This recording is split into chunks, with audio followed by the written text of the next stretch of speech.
मैं आप लोग के लिए 10वीं वर्ग के छात्र छात्राओं के लिए क्रैश कोर्स लेकर के आया हूँ।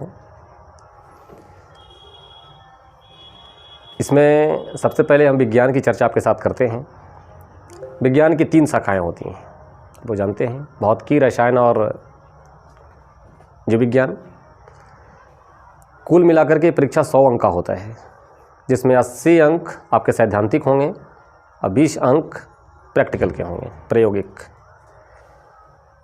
80 अंक में भौतिकी का भी बहुत महत्वपूर्ण स्थान है। ऐसे भौतिकी को सबसे टफेस्ट सब्जेक्ट में से गिना जाता है, लेकिन मैं कोशिश करूँगा कि आपके लिए भौतिकी सरस हो जाए, आसान हो जाए और इसको इंटरेस्ट में पढ़ें। आइए हम आपके साथ शुरुआत करते हैं इसका पहला चैप्टर प्रकाश का।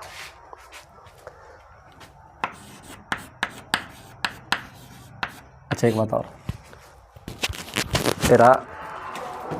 आज हम आपके साथ भौतिकी का एक चैप्टर प्रकाश शुरू करेंगे। प्रकाश है क्या? आपसे पूछेगा प्रकाश है क्या, या आपसे हम पूछेंगे कि आप किस चीज़ से देखते हैं।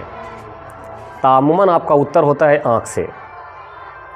मैं पूछता हूँ आपसे कि रात को आपकी आँखें कहाँ चली जाती हैं?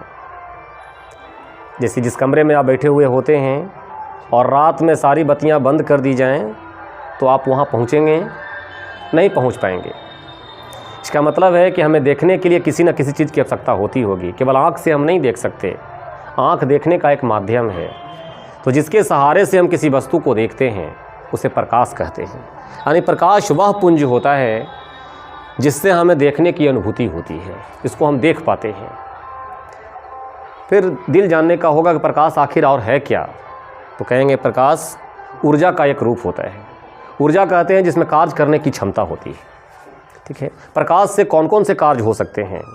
तो प्रकाश से हम लोगों ने देखा है कि प्रकाश से आजकल सोलर लाइट चल रहे हैं, बहुत सारी गाड़ियाँ चलती हैं। इसका मतलब है कि प्रकाश में कार्य करने की क्षमता है। प्रकाश ऊर्जा का एक रूप है। प्रकाश सीधी रेखा में गमन करती है। ऐसे कल्पना करें, या भारत के कई ऐसे घर हैं जो बेचारे बहुत गरीबी की हालात में जीते हैं। उनका घर एक तरफ से छप्पर उनका उजरा हुआ हो, पूरब की तरफ छप्पर ऐसे दिया हुआ हो और पूरब की तरफ उनका छप्पर ऐसे है और इस छप्पर में यहाँ पर एक छिद्र हो, होल हो। तब जब सूर्य उदय होता है तो सूर्य की किरणें इन छिद्रों से होता हुआ सोए हुए व्यक्ति के बेड पर पड़ता है। लेकिन वही रात शाम जब होता है, शाम के समय में सूर्य की किरणें इस बेड पर नहीं पहुंच पाती हैं। अगर सूर्य शाम के समय इधर होता है, अगर सूर्य की किरणें यहाँ पहुँचती, टेढ़ी मेढ़ी रेखा में गमन करती, तो किरणों को ऐसे घूम के यहाँ आना चाहिए था। सूर्य टेढ़े मेढ़े रेखा में गमन नहीं करती, सीधी रेखा में गमन करती हैं।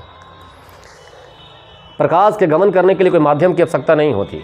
देखिए, माध्यम 3 प्रकार के होता है, ठोस, द्रव और गैस। अब सोचेंगे प्रकाश की किरणें गमन कैसे करती हैं?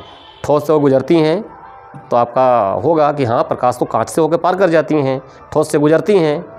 फिर इच्छा होगा कि प्रकाश द्रव से होकर गुजरती हैं। रंग बिरंगे द्रव से भरा हुआ कोई बोतल होता है तो हमें रंगीन दिखाई पड़ता है। क्यों दिखाई पड़ा? कि प्रकाश की किरणें गुजरी। फिर है कि निर्वात में जहाँ हवा नहीं है, हवा है, हवा से प्रकाश की किरणें गुजरती हैं। फिर हम परिकल्पना करें कि जहाँ हवा नहीं है, ना ठोस हैं ना द्रव हैं, क्या उनसे होकर प्रकाश की किरणें गुजरती हैं?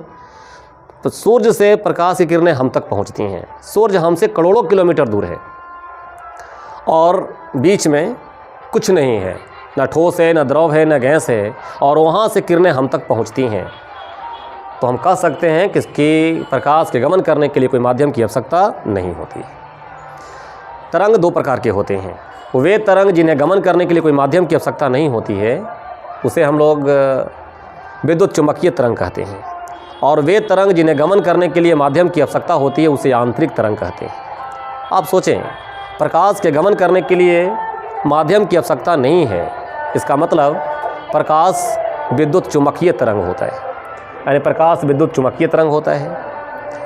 आप लोग कभी कभी सोचेंगे कि प्रकाश को हम लोग देखे हैं कि नहीं देखे हैं।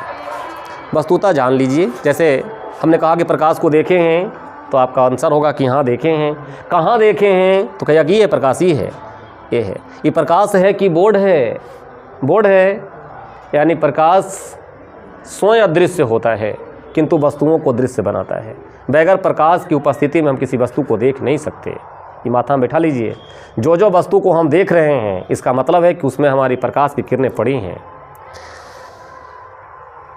फिर है प्रकाश ऊर्जा का जब एक रूप होगा तो प्रकाश का SI मात्रक जूल होगा। और भी प्रकाश सीधी रेखा से गमन करती हैं कि नहीं करती है। प्रकाश की जो किरणें होती हैं वो प्रकाश की किरणें सूर्य से बिल्कुल लंबवत पड़ती हैं और तरंग के रूप में नीचे आती हैं। वे तरंग जिसमें तरंग के कण सीधे लंबवत पड़ती हैं उसे अनुप्रस्थ तरंग कहते हैं। तो प्रकाश को अगर यांत्रिक तरंग मान भी लिए जाएं तो अनुप्रस्थ तरंग होंगे। देखिए आप लोग के सवाल पूछता है कि प्रकाश है, चॉइस दिया रहेगा अनुप्रस्थ तरंग, अनुदैर्ध्य तरंग, विद्युत चुम्बकीय तरंग, इनमें से कोई नहीं। अगर विद्युत चुम्बकीय तरंग और अनुप्रस्थ तरंग है तब करेक्ट आंसर विद्युत चुम्बकीय तरंग होगा। और कहीं ऐसे चॉइस हैं कि अनुप्रस्थ विद्युत चुम्बकीय दोनों, तो सही आंसर अनुप्रस्थ तरंग और विद्युत चुम्बकीय तरंग दोनों होंगे। विद्युत चुम्बकीय तरंग इसलिए कि गमन करने के लिए प्रकाश के कोई माध्यम की आवश्यकता नहीं होती, और अनुप्रस्थ तरंग इसलिए कि चलने वाली जो प्रकाश की किरणें होती हैं वो लंबवत पड़ती हैं। तो लंबवत पड़ने के कारण अनुप्रस्थ और बिना माध्यम के चलने के कारण विद्युत चुम्बकीय, और दोनों साथ में हैं तो इसी को टिक आउट करेंगे। देखिए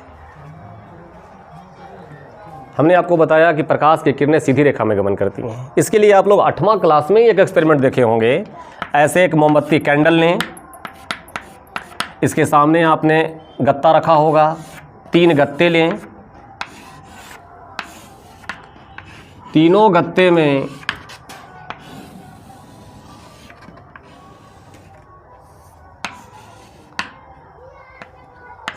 बराबर जगहों पर एकदम छिद्र करें और इधर से आंख रख करके देखें तो आप पाएंगे कि यह कैंडल से निकलने वाला प्रकाश हमारी आंख तक बिल्कुल सीधी पड़ रही है। मतलब प्रकाश की किरणें सीधी रेखा में गमन करती हैं। अब इस गत्ते को पलट करके हम ऐसे कर दें, अगर प्रकाश सीधी रेखा में गमन नहीं की होती तो इस प्रकाश को ऐसे जाकर के यहाँ से ऐसे और ऐसे जाना चाहिए था, किंतु प्रकाश की किरणें ऐसे नहीं जा पाती हैं, जो बताती हैं कि प्रकाश हमेशा सीधी रेखा में गमन करती हैं। प्रकाश के इस प्रकार सीधी सरल रेखा में गमन करने की क्रिया प्रकाश की ऋजुरैखिक संचरण की सिद्धांत कहलाती है। प्रकाश के ऋजुरैखिक संचरण की सिद्धांत कहलाती है। आइए अब आपको हम किरण के बारे में बताएं। रे क्या है, किरण क्या है? कोई ना कोई किसी न किसी रास्ते से चलता है। प्रकाश भी कोई रास्ते से चलता है। प्रकाश जिस रास्ते से होकर चलता है उसे हम लोग किरण कहते हैं। एक बार ऐसे ही हमने सवाल पूछा किसी क्लास में, किरण किसे कहते हैं, चलो बताओ। तू बताया कि मेरे गांव के बगल के घर के अंकल की लड़की का नाम किरण है। वो किरण नहीं, ई वाली किरण। किरण का जो ये एरो है, तीर है, यह तीर का जो सिरा, तीर का सिरा प्रकाश के दिशा को बताता है कि यह प्रकाश इधर से ना इधर जा रही है। अगर ऐसे हम तीर मारे हुए हैं दैट मीन्स प्रकाश इधर से इधर आ रही है। यानी प्रकाश के चलने के पथ को क्या कहेंगे? किरण कहेंगे, किरण। फिर किरण पुंज, पुंज का मतलब समूह होता है। किरणों के समूह को किरण पुंज कहेंगे। किरणों के समूह को किरण पुंज कहेंगे। किरण पुंज 3 प्रकार के हो सकते हैं। पहला सोचें, हम लोग कल्पना करें कि 2, 4, 5 गो हम लोग टॉर्च ले लें, टॉर्च को जलाएं, ऐसे जलाएं। सब लोग हम लोग टॉर्च, जैसे हम लोग अपने अपने बचपना को याद करें, और 4 लड़के शाम को अपने अपने टॉर्च लेकर करके बैठ जाते थे। सब लोग आप लोग देखते थे किसका टॉर्च कितना ऊंचा जाता है, कौन आसमान को छूता है। चलो भाई, हम लोग बैठ करके एक जगह पर सभी टॉर्च जलाएं। सभी प्रकाश की किरणें कहाँ हो रही हैं? एक जगह पर आकर के मिल रही हैं। वैसे किरणों का समूह जिसमें सारे किरणें एक बिंदु पर आकर के मिलती हैं उसे हम लोग संसरित किरण पुंज कहते हैं। दूसरा ऐसे भी हो सकता है कि हम लोग एक जगह खड़ा हो जाएं और सभी किरणों अलग अलग दिशाओं में हम लोग ऐसे ऐसे जलाएं। यानी अब क्या है, ये सभी किरणें एक बिंदु पर आकर मिल रही हैं कि एक बिंदु से निकलती हुई प्रतीत हो रही हैं, तब इसका नाम अपसरित किरण पुंज, इसका नाम संसरित, इसका नाम अपसरित। और तीसरा ऐसा हो जाए कि सभी किरणें एक दूसरे के समानांतर हो जाएं, ऐसे समानांतर, तब इस किरण पुंज का नाम समानांतर किरण पुंज होता है। किरण पुंज 3 प्रकार के, संसरित, संसरित का मतलब सभी किरणें एक बिंदु पर आकर के मिलें, जैसे ऐसे देख रहे हैं सब जाकर के एक बिंदु पर मिल रहा है। अपसरित किरण पुंज जिसमें सारे किरणें एक बिंदु से निकलता हुआ प्रतीत हो, जैसे देखिए इस बिंदु से सारी किरणें निकल रही हैं बाहर की तरफ। और तीसरा जिसमें सभी किरणें एक दूसरे के समानांतर निकल जाएं, समानांतर किरण पुंज। इस संसरित, अपसरित, समानांतर, तीनों किरण पुंज क्लियर।